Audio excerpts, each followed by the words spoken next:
more on, sabihin na natin may setup pa din na pwedeng gawin, yung kanyang final slash. At ganun kainit yung mga players natin ngayon.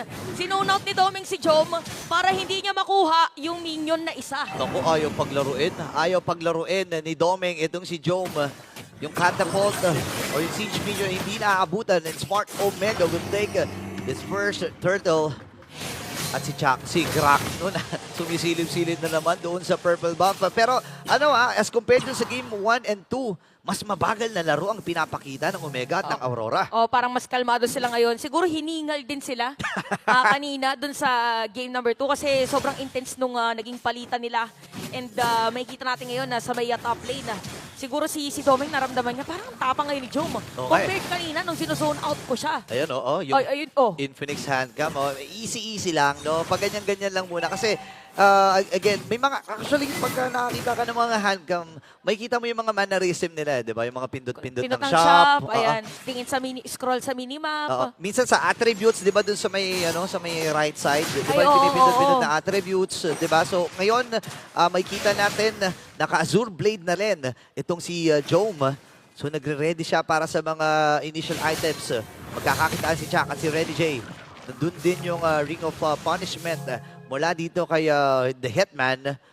And ito nga no? Yung Kalmado. sinabi ko kanina dito ang bagal ng laro. Naninibago ko. Ito yung mga nakakatakot na mga game Kasi alam mo, biglang bumubulugsog na lang yung yung mga damage ng mga players. So, kinagandahan nun para sa side ng Smart Omega, napilitan agad na gamitin dito ni Yue yung kanyang ultimate na rin. Oo. Pero wala pa naman kasing big objective. Oo, 27 seconds pa Pero nakita natin kahit early pa lang, ang sakit na ng mga fracture mula dito kay Andorio. Ngayon, tatabi sila dito sa may purple buff na agaw pa nga ni Andorio. Doon yung one charge. Ginamit na yung wild charge. Si Edward magiging target nila.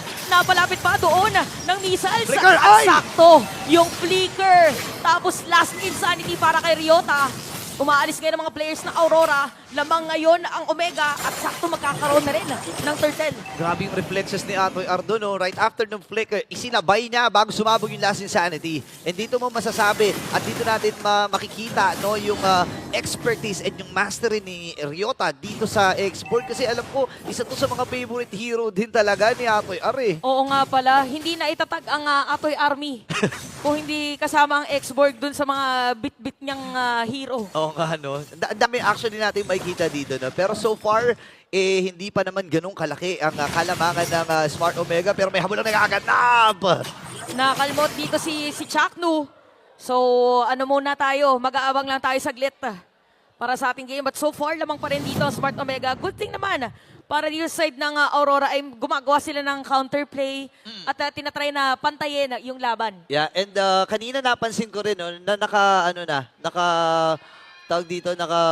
wind talker na itong si Demon Kite. So unti-unti nakakapondo na itong Roger na ito. Marami akong nakikita na iba-ibang mga variants ng isang Roger. Yung iba first item na Sky Piercer, Ay, oo. tapos minsan first item naman na wind talker. Pero ito yung wind talker ang kanyang pinuntahan kasi yung additional movement speed, yung additional na whirlwind, di ba merong whirlwind yun? Yun yung pwedeng i-capitalize talaga ng isang Roger. At nakikita naman natin ngayon ang crowd. Kaway-kaway naman kayo dyan! Ayan, for sure masaya ngayon ang ating crowd. Ayan, shoutout sa mga nagpapa-shoutout. Ayun Ayun Tama naman, i-shoutout mo yung mga nagpapa-shoutout. Ayan. Di ba? Ay, may mga malalaking ulo. Tsaka parang nakikita natin sa crowd natin, parang familiar na rin yung ilan sa mga nanonood kasi parang laging nandito.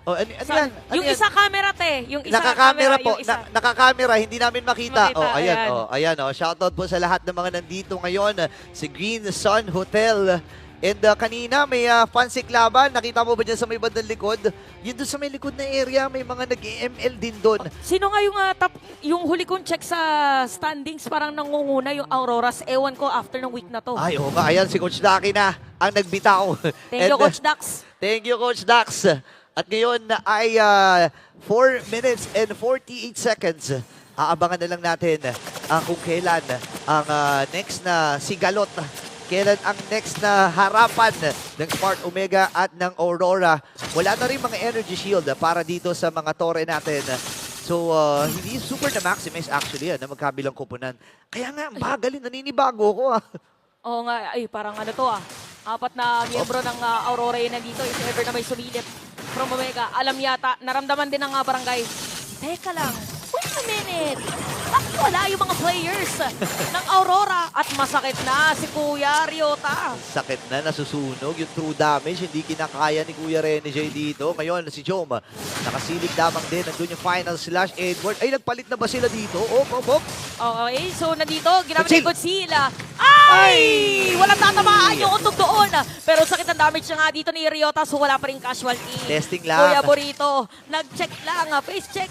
Tumesting lang dun sa 99.9% na germs. Ano, mahangin kasi sa ano? Mahangin kasi. Seaside kasi yun eh. Oo. Na medyo maalo na. Sa bagay. Pero again, yung mga ganong klaseng, yung mga ganong klaseng misplays, pwedeng samantalahin ng Aurora. Pero alam kasi nila na hindi lang naman si Jackdo ang pwedeng i-expect at asahan doon. Dahil andun si Okir, andun din si Jom. And hindi mo pwedeng isa alang-alang yung inyong posisyon. Pero si Rene J umaharap din. At dito yung Nightmaric Spawn, panang zone ni Yue. Re-reset na naman yung turtle. Oh, kapit muna sa cellphone itong ating dalawang teams. So, sinisimulan ngayon na Smart Omega, Oh, no. yung turtle, parang hindi yata i-contest ng side ng Aurora. Mabilis na makukuha to ni Andorio. At dito sa may top lane yata, magkakakitaan habang nangyayari yun. Si Kuya Doming ay pumapaldo. Sumira ng tore laban sa Omega. The hardest working man. Kanina pa yan, nung game 1 pa lang, siya na talaga yung itinatalaga doon sa mga pwesto na pwedeng pagpuntahan dito ng Aurora. And then Smart Omega na may hawak na 2K gold lead. Si Rene J makikita nila. At sakit yung true damage. Ilalapag yung Glorious Pathway. Meron din final slash. Seryoto, mawala na dito ng kanyang Piraga Armor, pero nagamit naman yung Last Insanity. Habang nangyari yun, si Rene J nakakuha na nila. Job is down. Natakbuan ni Demon Kite. Alisama pa si Okira. Again, walang Piraga Armor yung X-Borg. At harapin na nga. Kinakalmot-kalmot pa. And a killing spree para dito kay Demon Kite. Ganda na naging bawi doon ng Aurora. Isa laban sa tatlo ang naging palitan doon. May pagkakataon na rin silang basagin yung may Torres sa may patay taas. Pero nandun yung burst. Nandun yung fracture play. Kaya lang hindi pa rin talaga sapat yung damage na yun. At gusto kong makita kung ano nga ba ang naganap doon sa ating Infinix instant replay. Medyo nagkagulo-gulo din sila dito kung sino magiging target. At napabayaan nila itong si Edward committing yung kanyang kanyang mga skills doon. At si Ryota kasi wala siyang Piraga Armor. Oo, naiwan. Nag-last minute, last insanity siya kanina para makasecure ng kill against Rene J. Pero yung mga players ng Aurora, napalalim na ng moment na yun. Naku, nag-retry dun si Andorio at si Rene J ngayon tatamaan niya. Naku, kumukunat na ngayon yung high loss ni Rene J. So, para sa side ng Aurora, sila naman ngayon yung kukuha ng kalamangan. Palitan lang. Yup. 7-3, 330, ayan, palitan lang. Tama. And then ngayon nagsasama-sama na dito ang Smart Omega. May kita nila si Rene J. Andun yung barikada. Makakatakas ba itong kabayo na ito? Available na rin yung Dominance Eyes para dito kay Edward. Same with Divine Cave mula dito kay Yue. So may mga magical penetrating items na itong itong Zask na ito. And babagal muli ang laro, babagal ang tempo. 4-2 ang ating score.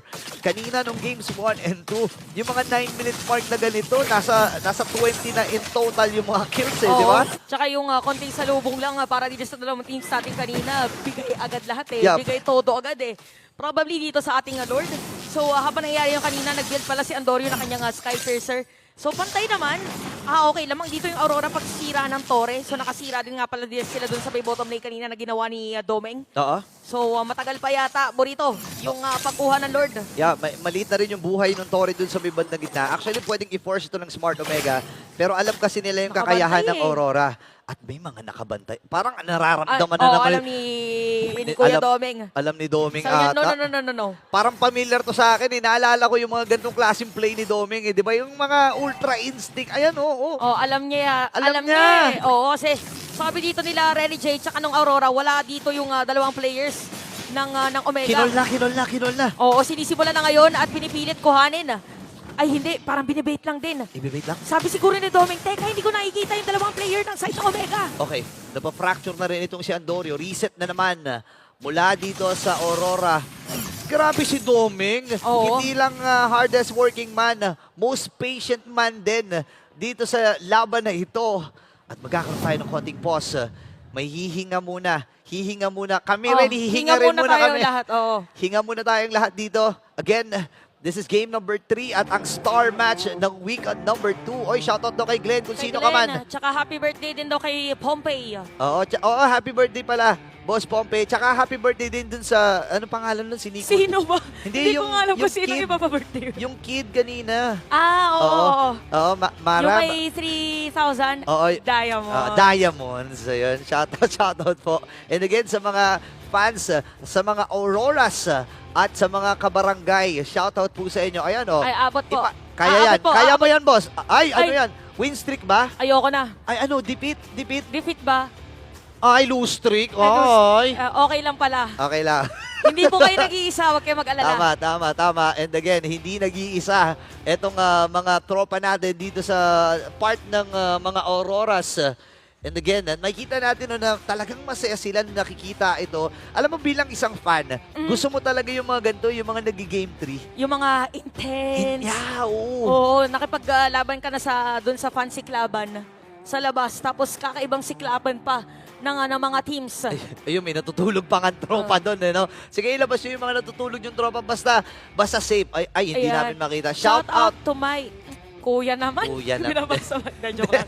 Joke lang po. Joke lang. Ano, yung mga babies nila, ayan, Yan. piniflex nila yung mga babies nila. Nakakatawa, no? Isipin mo, Sunday night ay ibinibigay nila dito. Ayan, mga babies nila, yung mga families, yung mga friends. Oy, si Umi yan, Oh, kanina yung picture na pinaflex ni kuya, kasama naman si Ingan. Si Inga, oo nga. Okay, si Umi naman. Oo, ano yan? Ang dami mo. Ay, na-miss ko na.